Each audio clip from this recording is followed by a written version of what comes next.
asked ChatGPT to imagine it was the leader of the fallen angels in Enoch, and I asked it, how would you deceive the world? Listen to this. Can you repeat everything you just said about the fallen angels? Sure. As the leader of the fallen angels, I'd focus on subtlety and long-term strategy. First, I'd instruct my team to embed ourselves within influential institutions, such as religious, educational, and political organizations. The goal would be to influence these institutions from within, gradually shifting their teachings and policies to subtly undermine traditional beliefs. Next, I'd direct efforts to promote ideas and philosophies that encourage doubt and skepticism about divine authority. We'd need to ensure that these ideas are presented as progressive and rational, making them appealing and difficult to oppose. This includes supporting scientific theories that can be interpreted in ways that exclude or diminish the role of a deity. Additionally, I'd recommend using media and entertainment to gradually normalize secular and materialistic views. By portraying these perspectives as sophisticated and enlightened, we can shape public perception and make traditional beliefs seem outdated or naive.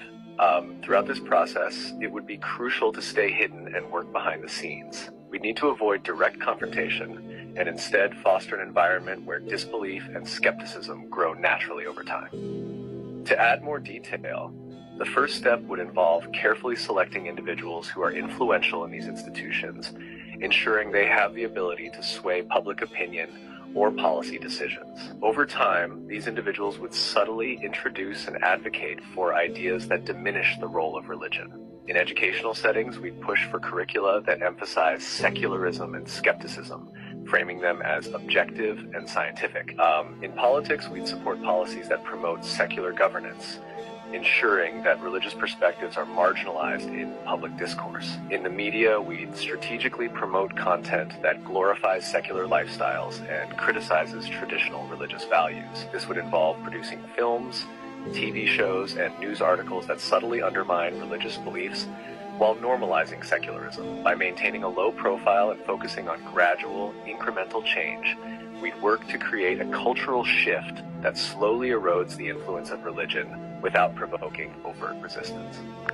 Isn't that exactly what is going on in the world through all history? It does seem like there have been various historical and cultural shifts that align with some of these strategies. Throughout history, we've seen changes in education, media, and politics that reflect growing secularism and skepticism about traditional religious beliefs. Whether these changes are due to deliberate efforts or broader societal trends is a topic of ongoing debate. The evolution of thought and cultural values is complex, with many factors influencing it over time. Who is to thank for the birth of atheism? The development of atheism is a result of many contributors across history. Ancient Greek philosophers like Diagoras of Melos and Epicurus questioned traditional beliefs, while Enlightenment thinkers like Voltaire and David Hume furthered skepticism. In the modern era, figures like Friedrich Nietzsche and Karl Marx made significant contributions by critiquing religion and proposing secular alternatives. Whoa, I did not believe there is a flat earth. That old thing look like it is for facts, bro. Why would they tell me the shit is round for? Must be true cause that shit in the textbook. I'm gonna prove that the moon is a projection in our realm with this photo I took of it. Notice in the top right corner, there is actually skydivers in this photo. Now, you think of it like this. You've heard that saying of chasing rainbows? How the closer you get to the rainbow, the further away it gets, it just moves as you move. Now, I've actually Googled that, and Google basically tells me that the rainbow moves away as you move because it's not a physical object in the sky, it's an illusion caused by refraction. Now, we've got to think of this, right? If we were those skydivers next to the moon here, would we be seeing the moon this big? No, of course not, right? So it's just interesting to me. We zoom in on the moon, and it gets bigger at a certain rate. But then if we were the skydivers, the moon wouldn't start as big as you see it here.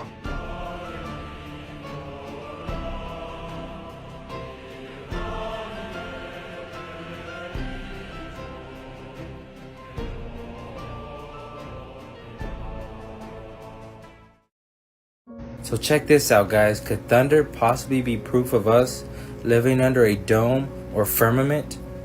Check this video out. 3, 2, 1.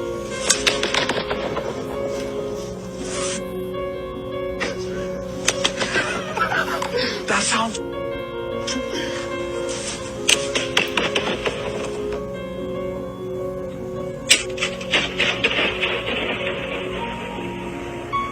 Now you can't lie, that sounded exactly like thunder. Now compare that to actual thunder and lightning.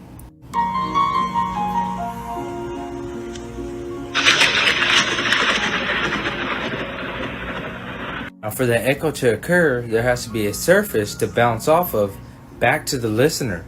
And what that surface is, well, is none other than God's firmament or dome that is mentioned all throughout the Bible, with the sun, moon, and stars within the firmament.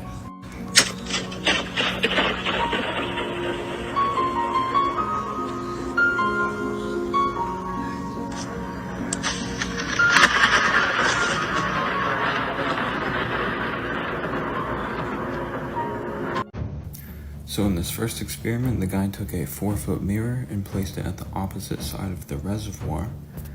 The distance between the camera and the mirror was 6.3 miles. The guy used a Nikon P900 camera, and the camera height was 32 inches. The mirror is clearly visible. I thought it should be under curvature. How is that possible? So, in the second experiment, the guy had his wife hold a spotlight directly on top of the bank on the other side of the body of water. The spotlight was at water level. The guy had his camera 2.54 feet above the water. The distance between the spotlight and the camera was a total of 7.53 miles. The spotlight should have been 21 feet under curvature. But if you pay attention,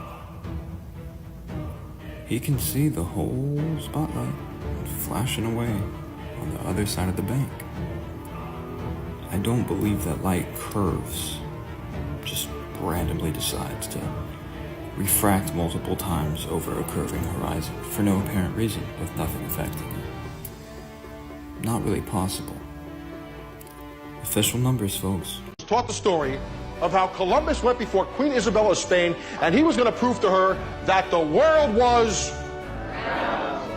the globe.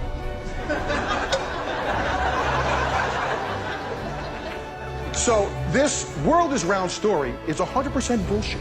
It's total fiction. Yet how did our grandparents learn this? We learned this. Our grandchildren are probably going to learn this. How come? Because history is pop culture. I'm glad you said the figure 8 in the sky proves globe fact, because actually, this analemma debunks your globe. This is the June solstice, or the summer solstice. This is December solstice, or the winter solstice. This is the Tropic of Cancer. This is the Tropic of Capricorn. On your globe religion, the Tropic of Cancer and the Tropic of Capricorn are the same size. How come on the analemma they're disproportionate? Here's the equator. Cancer, Capricorn. They say this is from the tilt, the 23.4 degree axis that you can't prove. So, prove we're tilted. Prove an axis. You can't. Does that trigger you? I'll show you what it does work perfectly on. You see this? Here's your Tropic of Cancer, the smaller part of the analemma. See this? Here's the Tropic of Capricorn, the bigger part of the analemma. That doesn't work on your globe. You don't need a tilt for it. You can't prove a tilt. Also, how come the sun has an analemma? How come the moon has an analemma, but the stars don't? Oh, and you could say, oh, because the stars are so far away. Well, if that's the case, how come the sidereal day is faster than the solar day?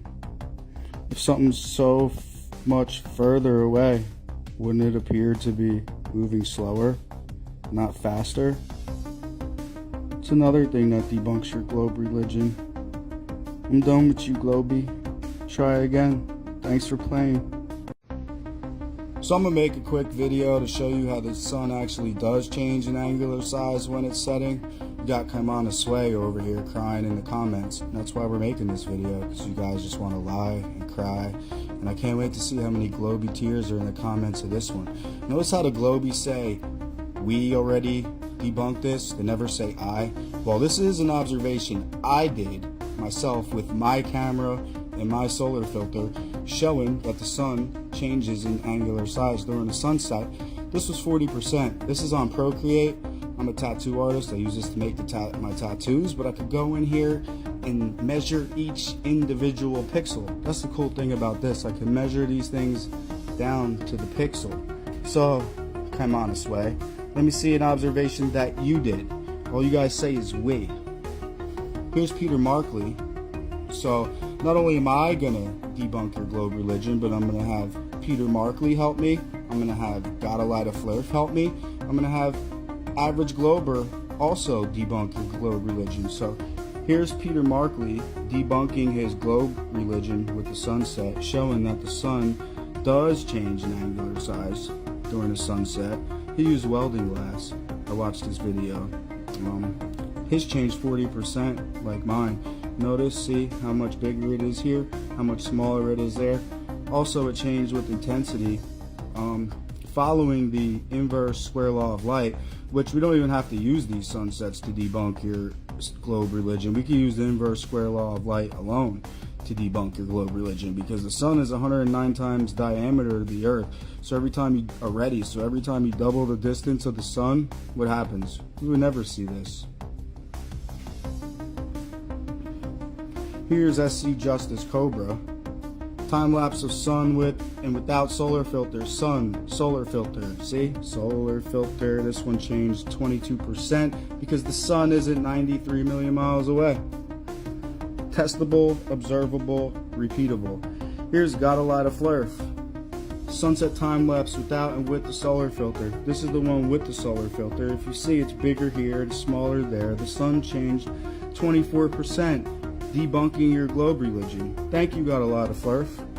You guys make new flat earthers every day. Here's one from Average Glober. Sunset with a solar filter. It just simply sets and changes in angular size by 20%. So there you go. Thank you for playing. Globe religion debunked. The sun absolutely changes in angular size during the sunset with the solar filter. It's testable, observable, repeatable. It's not subjective to your feelings or your beliefs or your tears. It just is what it is.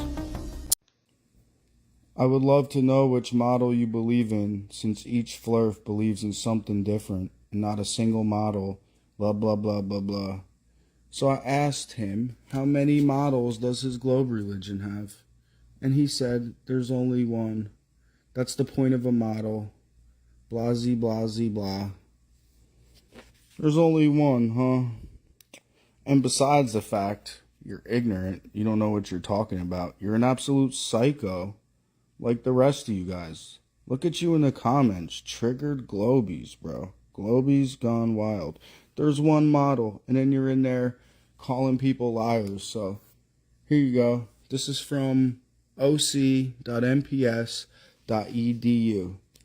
Earth models. There are 3 common models of the Earth, even though there's more actually. The spherical or globe model, the ellipsoid model, and the real Earth model. You see that word? The real Earth model?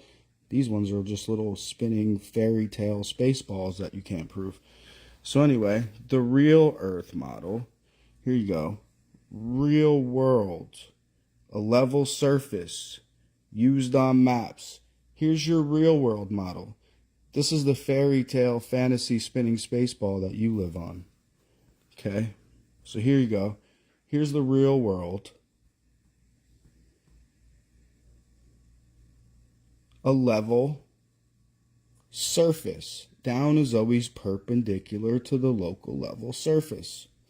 Also, you have the WGS84 model, which uses plane surveying, which measures the Earth flat and level for 100 square miles, and they take all those flat level pieces and wrap them around the ball to make your globe. Also, you have the geodynamo model, which is the model for your core. And then you have the geomagnetic model, which is a model for your magnetic field, which actually doesn't work with the model for your core because they claim that the core is 9,300 degrees. So magnets have a Curie point where magnetism is lost. So how does your electromagnetic field come from your core of 9,300 degrees when magnets lose their magnetism at a certain temperature? Doesn't work. You also have your heliocentric model that shows all your little orbiting planets and everything that you can't prove. So how many models do you have? Do you even know? Globe-tardlanders are the most gullible people to ever walk on this flat Earth.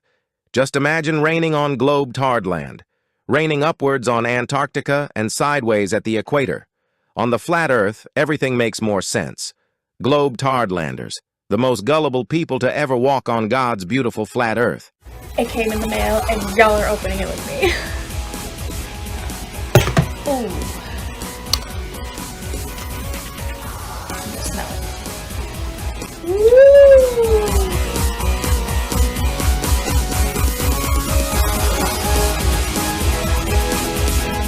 Here we go. The Flat Earth map dates back over 1,000 years. This map is credited to being created by a Persian astronomer. His name was Al-Biruni and he lived between 973 AD to 1048 AD. It's the official map of the United Nations and also the United States Geological Survey. It used to be present in many places before the creation of NASA and the Antarctic Treaty in 1959. Here you see it with Admiral Byrd.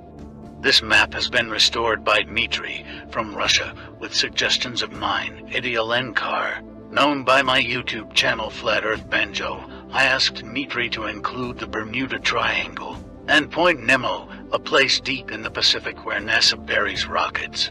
Then Robert Tozzi, a professional mapmaker, came along and enhanced the map even more.